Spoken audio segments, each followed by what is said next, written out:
There is a strange kind of person you meet only a few times in life, someone whose age feels disconnected from their presence. They may tell you they are 40, maybe even older, and yet something about them feels untouched by time. It is not only their skin, it is not fashion, fitness, or genetics alone. It is something deeper, something difficult to explain with ordinary language.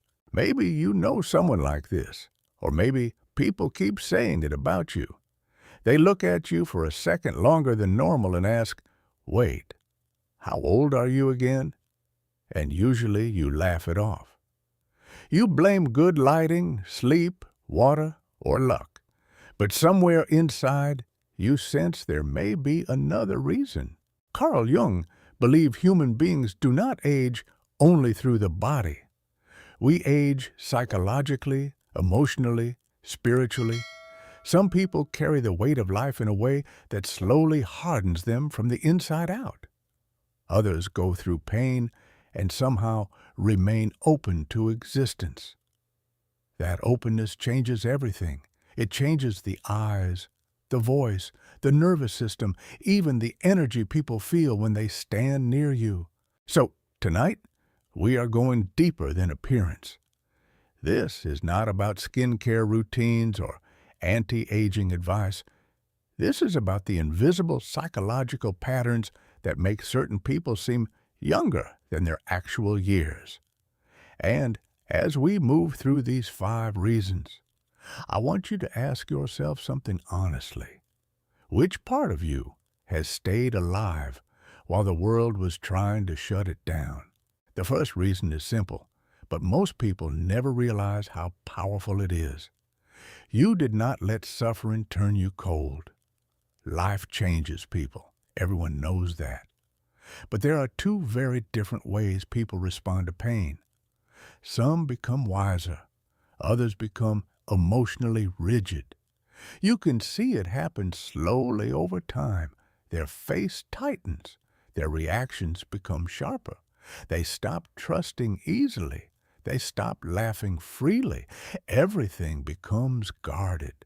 Carl Jung often spoke about the danger of denying parts of ourselves.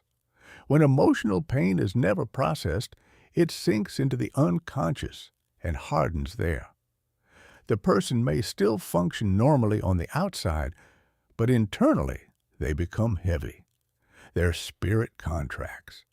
And eventually the body begins expressing what the psyche has been carrying.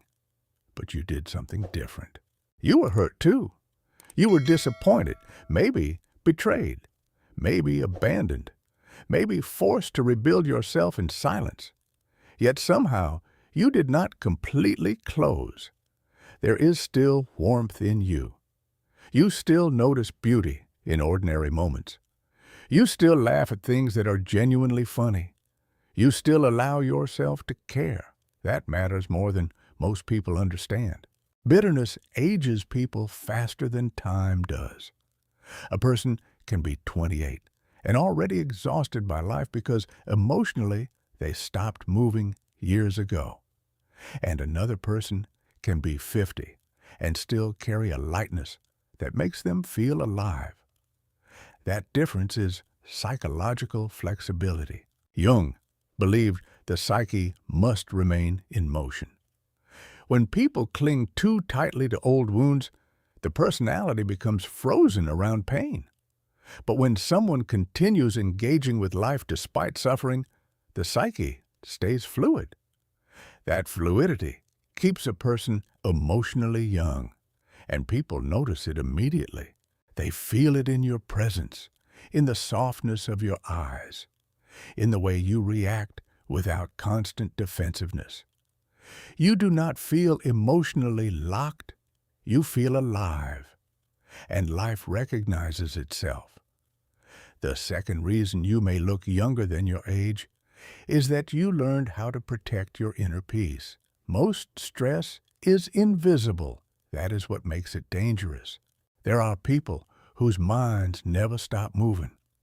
Even during quiet moments, internally, They are arguing with imaginary conversations, replaying mistakes, predicting disasters, analyzing every interaction. Their nervous system never truly rests. Over time, that internal tension appears physically. It settles into the jaw, the forehead, the eyes, the posture. The body begins carrying psychological noise. Carl Jung understood that what remains unconscious eventually controls the individual from beneath awareness. Unresolved fear creates constant internal pressure. The person may look calm externally, while internally they are trapped in endless psychological conflict. But at some point, you began understanding something important. Not every thought deserves your devotion. Not every situation deserves your emotional energy. You learned how to let certain things pass through you instead of living inside you forever. That does not mean your life became easy. It means you stopped fighting unnecessary battles in your own mind. You became more selective about what enters your inner world, and calmness changes the way a person ages. Have you ever met someone who simply feels grounded, not passive, not emotionless, just deeply centered? Being around them feels strangely restful. Their energy is not chaotic. That kind of calm has a physical effect. The nervous system softens. The body carries less tension. The face remains more expressive and open. Peace protects the body in ways people rarely talk about. Jung wrote that the unconscious constantly seeks balance. When a person lives in chronic psychological stress, the psyche begins fragmenting itself. But when someone creates internal harmony, even imperfectly, the entire personality functions differently. That harmony becomes visible. And perhaps that is part of why people feel your age does not fully match your energy. The third reason is deeply connected to what Jung called the living psyche. Your inner child never completely disappeared. This may be the most important reason of all. Many people grow older physically long after they have already become old internally. They lose curiosity. They stop exploring. They stop feeling wonder. Everything becomes practical, controlled, predictable. Somewhere along the way, life taught them that seriousness equals maturity. But the psyche was never meant to become emotionally dead. Jung believed the soul develops through symbols, imagination, creativity, dreams, and emotional movement. The child within us is not merely a memory of youth. It represents spontaneity, openness, and psychological renewal. When that part dies completely, something essential disappears from the personality, but yours survived. There is still a part of you that becomes excited by simple things. A song, a conversation, a beautiful sky, a strange idea, a moment of connection. You still feel life instead of merely managing it. And that emotional responsiveness keeps people psychologically young. Notice how children experience the world. They are present, curious, emotionally engaged. Their faces move freely because they are not constantly suppressing themselves. Adults often lose this because they become trapped inside performance and control. But you still carry traces of emotional aliveness. That spark appears in your expressions, your humor, your reactions, even your silence.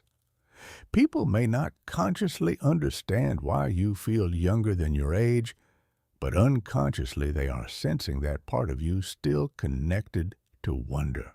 Jung once suggested that individuation, the process of becoming fully oneself, requires reconnecting with abandoned parts of the psyche. The mature individual is not someone who kills the inner child. It is someone who integrates it. That integration creates vitality, and vitality is difficult to age. The fourth reason is something modern life constantly tries to destroy. You're not exhausting yourself pretending to be someone else. This world rewards performance. People spend enormous amounts of energy maintaining identities that do not actually reflect who they are. They smile when they feel empty. They agree when they want to say no. They shape themselves around approval. Over time, the gap between the real self and the social self becomes exhausting. Jung called this social mask the persona. The persona is necessary. It helps us function in society. But problems begin when people become trapped inside it, when the mask becomes more important than the person underneath. The psyche experiences this as division. A person who constantly performs eventually loses contact with their authentic emotional center. They begin living from external validation rather than inner truth. That tension drains life force, and strangely, people can feel it immediately. You have probably met someone whose smile looked technically correct, but emotionally empty. Everything about them felt rehearsed. That performance creates fatigue. But you began stepping away from that. You stopped trying to appear perfect all the time. You became more honest about your flaws, your feelings, your humanity. Maybe not with everyone, but at least with yourself. That authenticity relaxes the nervous system. You no longer spend every moment calculating how you should appear.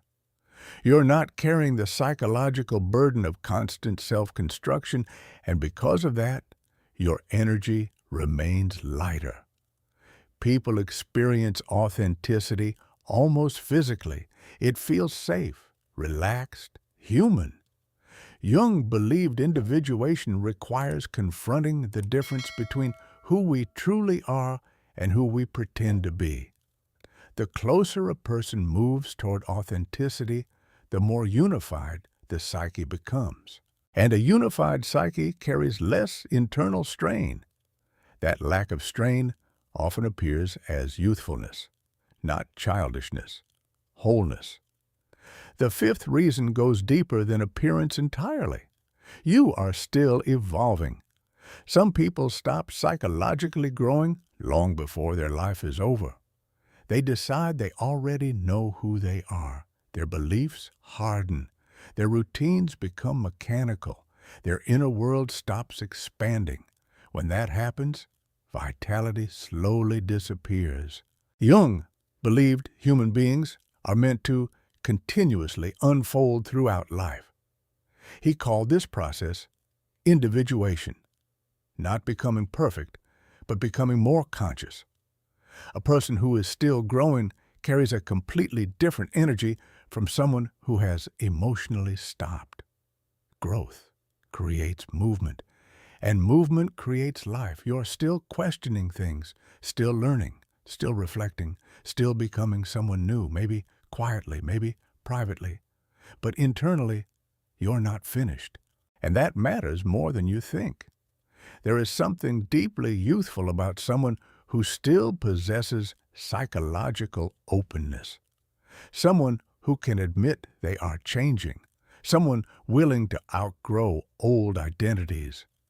People who stop evolving often become rigid because certainty replaces curiosity. But curiosity keeps the psyche alive. Jung believed the human soul naturally seeks expansion. The unconscious continually pushes us toward greater awareness. When we resist growth entirely, we become psychologically stagnant.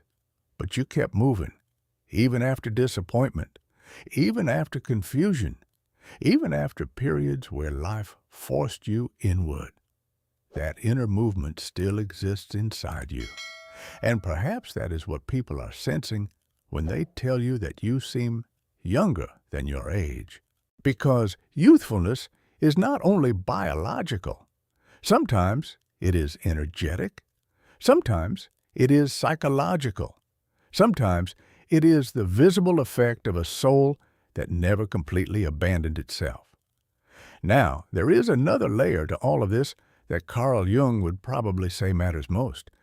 The human face does not only express biology, it expresses consciousness. Think about that carefully. Every emotional pattern leaves traces. Chronic resentment leaves traces. Fear leaves traces. Shame leaves traces. Emotional suppression leaves traces. But so do peace, curiosity, humor, openness, and emotional honesty. The body becomes a symbolic map of the inner world. Jung often explored the relationship between the conscious and unconscious mind through symbols and projections. He believed what remains hidden internally eventually appears externally in some form. And perhaps aging is partially symbolic too. Perhaps people are not only reacting to how old you physically look, perhaps they're reacting to how alive your psyche still feels. That is why two people can have the same age, same lifestyle, even similar physical features, and yet one feels emotionally vibrant while the other feels exhausted. One person is carrying unresolved psychological weight everywhere they go. The other has learned how to remain connected to life itself. That connection changes presence, and presence changes perception. There is also something else worth understanding. Many people survive life by emotionally shutting down. They stop trusting, stop feeling deeply, stop risking vulnerability. It protects them temporarily, but the cost is enormous. The psyche was never designed only for protection. It was designed for participation.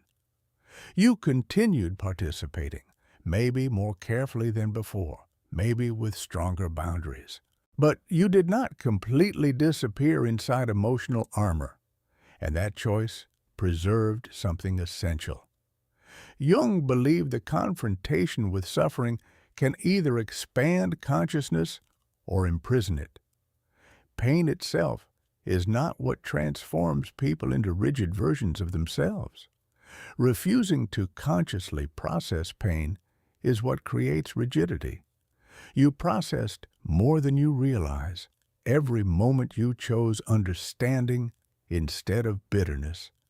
Something softened instead of hardened. Every moment you allowed yourself to remain emotionally open despite disappointment. You protected your psychological vitality. Every moment you chose authenticity over performance, you moved closer toward wholeness. And wholeness has a certain light inside it. That light is difficult to imitate. People feel it before they intellectually understand it. That is why certain individuals walk into a room and immediately feel different. Not because they are louder, not because they are trying harder, but because internally they are less divided. The modern world rarely talks about this. It talks about appearance constantly, but almost never about the psychological state behind appearance. Jung understood something many people forget. The soul shapes the body over time, not perfectly, not magically, but symbolically. The unconscious speaks through posture, expression, tension, rhythm, tone, and energy.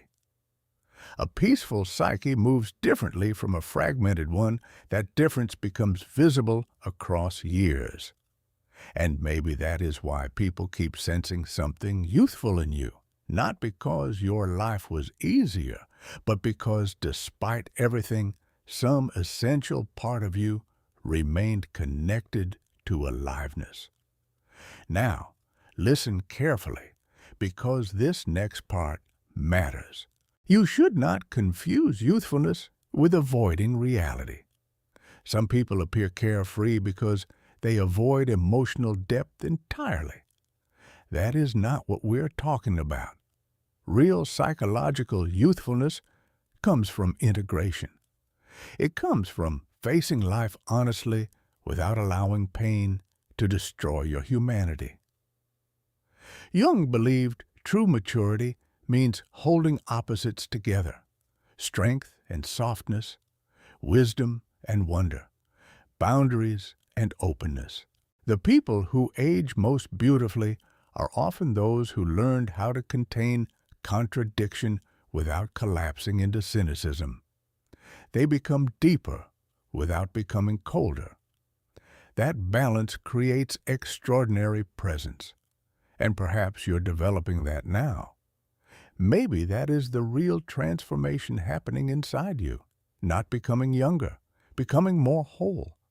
Wholeness changes the face because it changes the nervous system. Wholeness changes the voice because there is less internal conflict.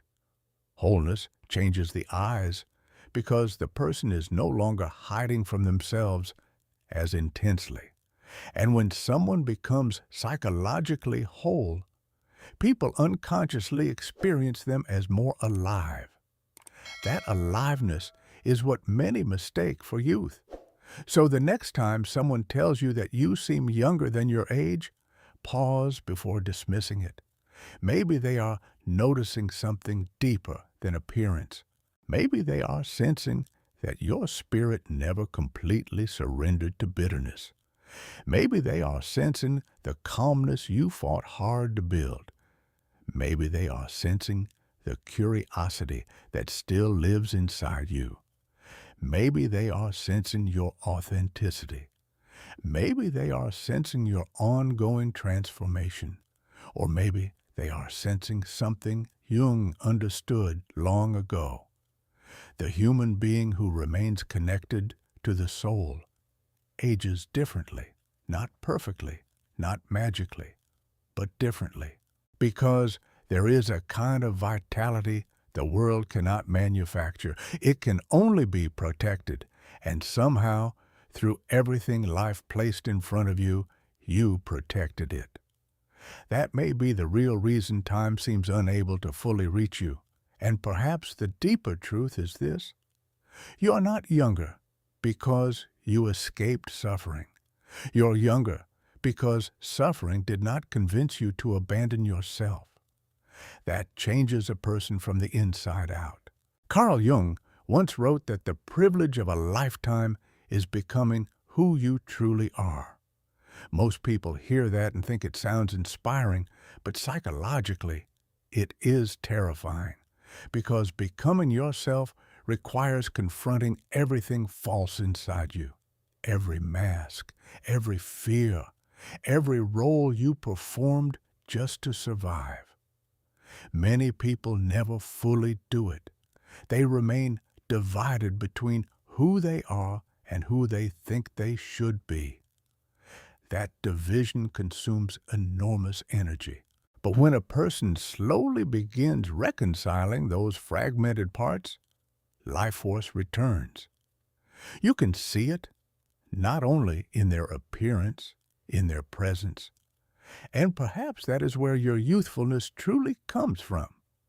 Not from trying to look younger, but from becoming more psychologically alive. So tonight, instead of asking yourself how young you appear, maybe ask a different question. What part of your soul did you refuse to let the world destroy? Because whatever your answer is, that may be the exact thing people are seeing when they look at you and quietly think, there is something different about this person.